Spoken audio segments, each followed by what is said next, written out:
Sel utamanya di sini namanya mesenial. Mesenial ini yang mengatur sel di bawahnya, baik dia proliferasi maupun dia dilatasi, inflamasi, asalnya dari sini. Jadi yang memicu inflamasi. Nah, masalahnya adalah kalau kita besarkan ini adalah yang kita pelajari, ini adalah daerah kapsula glomer, ini adalah podosit, ini adalah BBM, ya, ini adalah vaskuler. Ini menarik. Ini menarik sekali. Ya. Jadi kalau kamu baca ini bisa luar. Ya. Tapi kita harus bisa memudahkan biar cepat. Ya. Ini vaskuler, ini BBM, ini podosit. Sel podosit, BBM, ini endotel. Jadi apa yang terjadi di sini? Filtrasi dari sini dia harus lewat BBM. Kemudian dia ada podosit di bawah. Ya. Logikanya adalah kalau ada sesuatu di vaskuler pasti jadi masalah, terjadi filtrasinya terganggu. Dan masalah vaskuler nanti terkait dengan kebocoran vaskuler terjadi hematuria. Masalah GBM problem, nah ini juga jadi masalah. Tentunya airnya bisa turun. Kemudian di bawahnya ini ada podosit, juga masalah. Nah, podosit itu mempunyai anion muatan negatif. Podosit itu mempunyai muatan negatif. Masih ingat? Protein mempunyai muatannya negatif. Jadi ketika disaring, protein itu akan dia bawahnya GBM, protein di sini.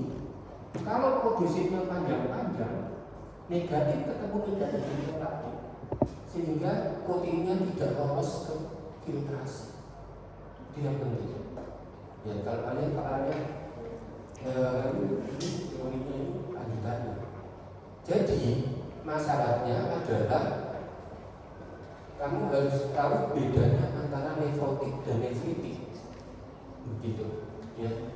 Nah ini kalau kita lihat mesenial ini bertanggung jawab sel mesenial terhadap proses glomerulus. Ini adalah GBM, ini adalah podosit, ini adalah kapsula glomer. Kapsula glomer filtrasinya ke tuberus distalus. Ya. Masalahnya kalau ada sesuatu di vaskuler namanya adalah nefritis. Tetapi kalau masalahnya di podosit ini namanya nefrotik. Ya, itu yang penting ya. Jadi ketika kamu dapat pasien di klinik hematuri, proteinuri, berarti nefrotik. Hematuri, bukan di dalam jiwa. Apa ada campuran nefrotik dan nefritik? Atau sebaliknya, hipertensi, hematuri, tidak proteinuri, nefritik. Ya, jadi yang bisa kita bantu di sini adalah pemeriksaannya adalah HE sumber, tetapi pakai imunofluorescence. Dan yang ada di kita itu adalah di Sutomo, Rumah Sakit Dr. Sutomo. Orang sakit ginjal ingin tahu bagaimana glomerulurnya, imunofluorescence berlaku di sini. Ya. Jadi kalau catnya dokter Cempaka ini, ya ini ilmunya. Ini ilmunya. Jadi kalau kamu belajar nanti ketika kamu masuk IPB yang nefro, ilmunya cuma ini. Nah, tapi saya tidak yakin kalian misalkan, kalau akut pos infeksi glomerular itu bagaimana gambaran PA-nya? Akut isi apakah klinisnya seperti apa? Ini memang sebenarnya kalau mau salah jawab ini gampang, tapi kalian nggak bisa jawab. Karena ini butuh logika dan butuh pengertian yang mendalam baru bisa. Ya. Jadi dasarnya adalah kerusakan membran, ataukah di basal ataukah di daerah vaskuler. Kalau di daerah vaskuler nanti akan ketemu masalah-masalah B, masalah suatu proliferasi di kapiler dan terbentuk imun kompleks. Kalau imun kompleks bermasalah, hematuri. Jadi pentingnya di sini masalah kita bahas glomerulus adalah apa dia nefrotik atau nefritis itu saja secara ini. Tapi secara PH harus didetailkan yang mana. Ya, yang sama Dr. Cepaka dijelaskan secara satu persatu seperti ini. Dan ini penting bagi kalian untuk tahu bahwa antigen antibodi membentuk suatu kompleks imun itu bisa levelnya di angka podosit, ya, ataupun di bawah sub daripada GBM, ataupun ya masih bukan di antara podosit dan podosit, ya, ataupun anti GBM. Ini yang produk anti GBM. Jadi ini memang ilmu maju. Tapi untuk kalian, ya, kalian mesti searching di internet. Kalau berarti itu nggak ngerti. GBM ini bagian tengah, ya tidak. Kalau ini menjadi bermasalah, ini itu tidak bisa nanti filtrasinya tidak kuat juga. Itu yang jadi masalah. Sehingga masalah-masalah ini secara umum GFR-nya umum. Jadi kamu nanti secara ini seseorang ini kok bengkak ya, ini gini. Masalahnya tidak umum. Apakah ini bisa diperbaiki? Ya ada yang bisa. Ya. Jadi kita memang beberapa kali dapat pasien ini banyak yang tidak ada. Obatnya kalau sudah kortikosteroid, plasmapheresis. Kortikosteroid itu mainnya dua. Mungkin antibiotik juga masuk. Ya, kalau memang dia ada antibiotik, tapi kalau sudah terbentuk kompleks, antigen antibiotik kompleks, bahasa antibiotik bisa enggak? Ya, kalau di sih sulit. Ya, jadi yang penting di sini saya ingin kalian tahu bahwa imun ini maju membahas masalah glomerular dan ini adalah granuler. Kami tadi lihat catnya tadi. Ini ada granuler, ini ada linear. Nah, kalau masalah BBM linear ini berbeda dari suatu pewarnaan dari capture antigen antibodi kompleks di-capture dengan fluoresan tertentu sehingga dia tanpa, kalau ini menyambung ini berarti ini masalah berbeda. Kalau ini bisa dua, masalah podosit atau masalah podosit atau subendosit. Jadi sebenarnya ini canggih tapi rumit untuk kalian cuma tahu nefrotik efektif kerusakannya apakah sel-nukil, apa podosit ataupun BBM. Itu saja yang penting. Ya. Jadi waktu kamu kemarin baca ini bingung enggak? Waktu baru sudah kita jelaskan. Ya. Jadi intinya ini menjelaskan bahwa sumbatan daripada glomerular pasti akan menurun, ya. Tetapi sumbatan yang mana? Ya, atas tengah bawah. Itu yang penting secara basic belajar glomerular seperti itu. Ya. Kemudian kalau kita ini tentunya podosit, sel podositnya rusak ataupun nefrolos. Secara umum ya nefrolos. Ya. Kemudian ini satu-satu kamu saya rasa ngerti apa tidak ngerti dari? Ngerti apa tidak ngerti? Kayak begini.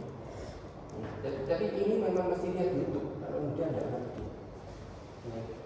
Kalau dari minimal C ini paling awal dari nefrotik. Jadi nefrotik yang awal itu belum terjadi kerusakan di bawah. Cuma bedanya ini adalah podosit normal, tapi ini secara elektron mikroskop. Jadi bukan pemeriksaan PA biasa, bukan imunofluorescence, ini campuran dengan elektron mikroskop baru kelihatan ini podositnya jadi pendek-pendek. Selain pendek, begini sedikit seperti ini. Kalau pendek, bagaimana charge ionnya? Ion negatif rendah. Kalau ion negatif rendah, maka protein dari sini masuk di sana. Bahkan itu tambah masuk tambah banyak, sehingga terjadi proteinuria. Ini di buku guidance dijelaskan lengkap, kamu baca Pak Budirovic. Kami soalnya baca dari buku guidance. Ya, ini bagus sekali. Jadi mekanismenya seperti itu. Ya, nanti ada teori-teori kenapa orang nefrotik tidak boleh makan protein banyak. Karena nanti akan terjadi protein urea. Kenapa ya? Karena akan terjadi protein ureanya.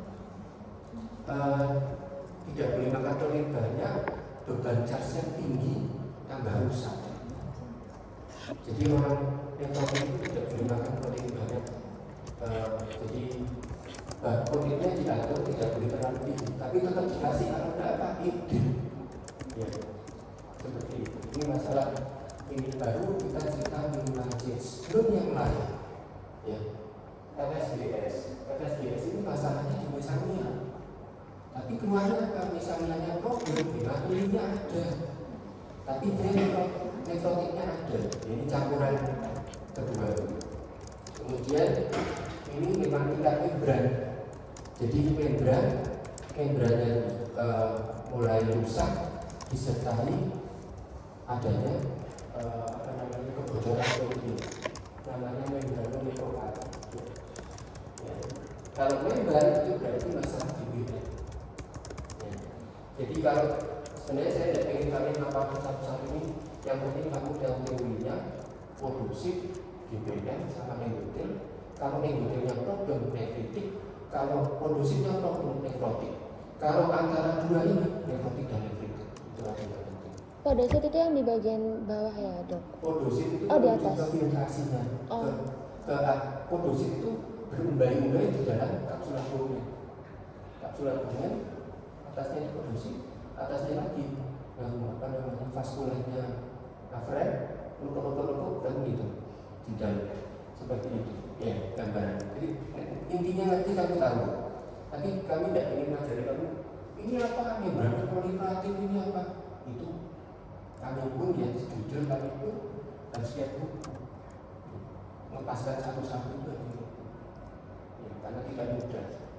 Bahkan pakai ilmu fluorescence untuk tahu ini linear atau granular. Karena kalau linear itu ada dua yang kasus linear.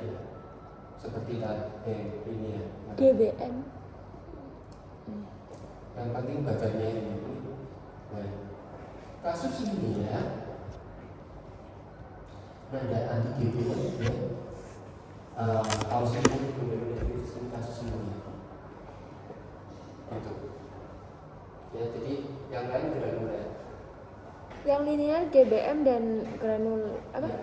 GBM yang di bawah ini, tapi ini ditulis ya, sudah ditulis ini. Fibrin biasa, tapi kalau beberapa kami ini adalah bagian dari ini ya. 1, 2 ini yang paling bawah. Nggak muncul, Dok. Nggak muncul kursornya. Oh ini deh. 2 ini. Ini juga ini ya. Jadi yang lain ini berbeda. Cuma itu ingin tahu lokasi antigen kompleks apakah di GBM atau di luar GBM. Kalau di luar GBM granular, dia pecolok-pecolok begitu. Ya, seperti itu. Dan yang penting begitu. Kemudian berikutnya yang menjadi masalah, seseorang kamu nanti akan dapat ini dari seseorang yang dulunya sehat, terus tiba-tiba dalam perawatan shock dan shocknya tidak teratasi, apa yang rusak? Ya, maksudnya shock bukan shock tidak teratasi, shocknya teratasi tapi terlambat. Apa yang terjadi yang rusak adalah kardiak. Ya kalau kardiak mati kalau lanjutannya. Jadi shock, kemudian diinfus macam-macam. Terus keluarnya apa? Tidak bisa pipis. Rasa pipis. Kenapa tidak bisa pipis? Ya, karena ketika shock, ya, glomerulus akan kekurangan hipoksia. Bahkan tubulusnya pun hipoksia. Ketika tubulus hipoksia, ini tubulus saluran pengeluaran dan menuju ke apa namanya? Ya tubulus statis saluran pengeluaran. Dan kalau dia hipoksia, dia rusak, tentunya kemampuan kritis bagaimana? Turun. Ya, jadi kalau kesulitan penanganan, jadi kalau kamu shock itu sampai sakit. Ya, ada pasien sakit, dia tidak punya sakit ginjal, keluar gagal ginjal. Ya kasus ini. Ya, sakit, ya sakit apa macam-macam terus terjadi penurunan perfusi, terus gagal ginjal akut, terus langsung sakit ginjal. Padahal tidak ada riwayat batu ginjal, tidak ada sakit-sakit glomerulus itu, tapi terjadi kerusakan ini. Ya, jadi ini yang namanya ATN. Jadi kalau kamu belajar gagal ginjal akut, nanti ATN, terus jadi GGA diteruskan GGK. Ya, GGK pasiennya hemodialisis. Ya, jadi nanti kamu akan dapat seorang pasien yang sakit bukan ginjal tapi tahu hemodialisis kasus ini. Ya, itu ya. Jadi tubulannya mengalami kerusakan degenerasi dari tubulan karena masalah hipoksia. Ya, kalau kita belajar hipoksia pada awal, ingat hipoksia pada awal yang dikorbankan adalah daerah selamut. Selamut itu di daerah ini. Jadi kalau hipoksia hebat, selamutnya ini pembuluh darah di sini iskemik berat, kemudian perdarahan di daerah selamut. Ya, itu kamu nanti akan, saya beberapa kali nanti kamu akan mengalami ketika kamu dijaga di lapangan. Orang hipoksia terus nanti kontrol udara di sini. Itu sih darahnya kena karena sekali iskemik. Ya, itu kalau cerita itu. Kalau itu dari sisi sekali, nah bagaimana dari sisi ginjal ATN? Ya, itu yang kamu harus tahu. Jadi hati-hati, shock itu harus tetap ditangani. Jangan kelamaan pasiennya jadi sakit lalu. Dan itu harus didahulukan. Ya, seperti itu. Kemudian mengenai CKD, saya rasa ya kerusakan ginjal biasa. Kemudian istilah tubular infeksi itu kita punya istilah nanti ini ada SKDI 3A dan SKDI 3 dan 3A 3B mana tadi ya. Tadi kita cerita iskemik ini, kita cerita lain mengenai tubular infeksi. Nah, tubular infeksi ya itu memang bisa dari glomerulus atau memang dari saluran lingkungan bisa. Ya, kemudian dia infeksi, kemudian terbentuk akut hyenonefritis. Jadi tubularnya infeksi bisa dari glomerulus ataupun dari bawah. Ya, nanti kamu akan tahu ya dalam peristiwa ketika kita mendiagnosis sesuatu masalah genitourinary, ada PNA, ada PNK, ada DNA, ada GNK. Biasanya ya, kalau kita bicara PNA, PNK, masalah itu masalah tubular infeksi. Kalau yang di atasnya glomerulonefritis akut, glomerulonefritis kronik, pyelonephritis akut, pyelonephritis kronik. Ataupun secara keseluruhan kalau dari pembuluh darah saluran kencing itu namanya ISK. Kemudian ada prostatitis, tubuloseptinitis, uveitis, ya seperti itu. Kalau infeksi kita cerita seperti itu. Saya rasa kalau ini bisa dipahami, ya cuman bedanya kalau kronik pyelonephritis secara klinik artinya adanya tentunya kegiatannya lebih turun, kemudian adanya gangguan urin, kemudian kalau di PA terbentuk suatu pyelonetisasi. Ya, kalau kita sih bolak-balik dikirim dokter bedah terkait dengan nefrektomi karena batu ginjal, kemudian dengan pyelonephritis kronik. PA-nya itu kelihatan glomerulusnya rusak, fibrosis dan hemodialisasi. Itu sering kami dapatkan kasus ambriotomi karena infeksi BSK ya, yang komplikasinya ke hyaluronidase. Saya rasa begitu. Yang penting begitu tadi mengenai kista ginjal ya, mungkin ayahmu ada ya kista ginjal ini ada turunan tapi ya kadang kecuali kalau besarnya 10 cm dioperasi, kalau 3 cm 4 cm ya kista ginjalnya di turunan ya biasanya tidak masalah kecuali besar banget ya. Kemudian kelainan bentuk ginjal, saya rasa ini kalian bisa baca sendiri. Kemudian keganasan ginjal. Kalau keganasan ginjal ya apes, jadi terus terang apes. Kita beberapa kali dapat dokter spesialis kenapa sih rumah ginjal, dokter spesialis itu kita dapat dari kami siapa ya sudah nephrectomy dan kebanyakan sudah metal karena saya kasih rumah yang metal atau kita biasanya kurang memberi betul-betul ya, jadi kita dapat senior spesialis nasihat ginjal. Yang pasti kalau CA ginjal itu terkait dengan kalau teorinya yang merokok bisa, kemudian batu bisa, sama urutan. Ya. Jadi kalau CA ginjal tentunya yang terbanyak adalah Clear carcinoma, ini trombosisnya. Ini varian dari renal cell carcinoma, variannya trombosisnya buruk. Ini tidak dapat kemana-mana. Gambarannya seperti ini, pulau-pulau ininya cilik, sitoplasmanya kecil, ya seperti ini. Bisa sehat. Kemudian PSCC ini lebih jarang, ini seperti ini. Ada yang tidak mau tanya, ya. Jadi yang penting untuk ginjal kami tahu GBM, podosit dan apa itu teorinya begitu.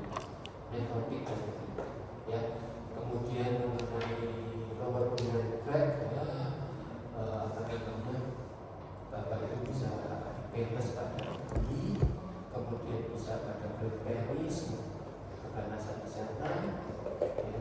Kemudian ya infeksinya macam-macam, diantaranya juga kalau ingat cervix ya, cervix itu kan CA cervix pada wanita itu kan HPV, laki juga bisa. Kemudian ada lagi satu, saya pernah cerita ke kalian, infeksi CA kolon, CA anus, CA anus. CA anus itu penyebabnya juga HPV. Jadi laki-laki pedang-pedangan sama laki-laki dan penisnya dimasukkan ke anus, terus ternyata itu HPV-nya ada di sini. Ya. Karena itu yang baru kalau kalian mau sekolah, adikmu mau sekolah ke luar negeri, itu sekarang diminta sertifikat vaksin HPV laki-laki juga. Ya. Gitu. Jadi itu yang terbaru seperti itu. Jadi kalau ke luar negeri baik laki diminta sudah vaksin HPV. Padahal kalau kita cerita HPV itu pada wanita yang bukan CA cervix, tapi laki bisa CA pada penis, bisa CA pada anus. Kalau misalnya GFR yang rusak itu apakah udah pasti tubularnya akan mengalami tubular nephritis? Pertanyaannya itu kan unit nefron ya. Kalau itu yang lain juga banyak yang rusak ya rusak. Itu kan satu kesatuan. Tapi prinsipnya rusak ya. Sebenarnya yang lain yang ikut rusak. Begitu. Ya. Begitu kamu ngomong GFR itu sudah satu kesatuan seluruh nefron. Kita bilang GFR itu ya, kan pasti rusak. Tapi berapa persen kan itu akeh Dok, mau tanya lagi, yang tadi dokter maksudnya yang waktu bahas REN ini tadi kan dokter kan menjelaskan kayak atas, tengah, bawah, maksudnya itu tuh kayak gimana? Apa atas bawah? Tadi kan dokter kan sempat bilang ini kerusakannya di atas atau misalnya kita harus lihat dia di bawah atau di tengah kan. Nah maksudnya dokter menjelaskan atas tengah bawah itu gimana? Itu yang terkait mana, ginjal atau Ginjal. ginjal. Nah, yang atas itu ini deh. Jadi kalau kamu lihat petanya tadi, ini ada kerusakan di desanya, ya. Ini yang di daerah atas, ya. Kemudian kalau kita lihat dari bawah, ini kan glomerular, Iya. ya. Glomerular itu kalau kita lihat apakah mau sisi vaskuler atau sisi polusit. Ya. Jadi kalau sisi vaskuler, ketiganya ya, sisi vaskuler itu lebih bahaya dari polusit. Karena sisi vaskuler terbentuk imun kompleks di dalam vaskuler, terjadi vaskulitis pada glomerulus, itu nanti akan menyebabkan penyumbatan, kemudian menyebabkan resiko mediatornya menuju ke sistemik hipertensi. Itu yang masalah vaskuler. Sedangkan yang masalah polusi itu bocor, dan mungkin nanti resikonya adalah hiperlipidemi. Ya. Kalau kalian belajar nefrotik kan ada hiperlipidemi kan? Ya. Di situ sebagai kompensasi seperti itu. Ya. Jadi kita selalu mikir atas itu misalnya problem ya. Kalau misalnya problem bisa nefritik akan keluar karena dia merangsang imunoglobulin di atas. Itu dia yang memicu. Kalau misalnya kena itu menjadi problem seperti itu. Ya. Dok lagi, kan tadi kan dokter kan bilang yang perlu di highlight adalah GBM, fibrin, itu yang linear, terus yang granular kan masalah podosit atau subendotel dan lain-lain. Nah maksudnya pertanyaannya nanti itu kayak dokter bakalan minta contohnya dari gangguannya. Rahasia. Serius dok, rahasia? Loh, masa itu kamu tanyakan dan bisa bocor lah. Kisi-kisinya saja. Ya, kisi-kisinya ini pasti kamu baca ya. Kasihani kami dok. Kasihani kami. Sudah kasihan. Intinya gampang gitu. Saya tidak cari yang itu apa itu MPGN itu kita di spesialis. Berarti kita juga menjelaskan gambaran mikroskopisnya enggak? Aku tidak. Kalau dokter kalau dapat essay itu apa short essay? Dokter dapat Ya paling yang pendek-pendek doang dari. Iya dong. Tidak usah yang panjang-panjang. Oke. Sebenarnya tidak boleh tanya kisi-kisi. Boleh dok, banyak loh yang kasih tahu sahabatnya dokter. Ada yang lagi yang tidak mau tanya? Sudah dok. Yang pakai tutup yang belakang mau tanya udah. Benar kan?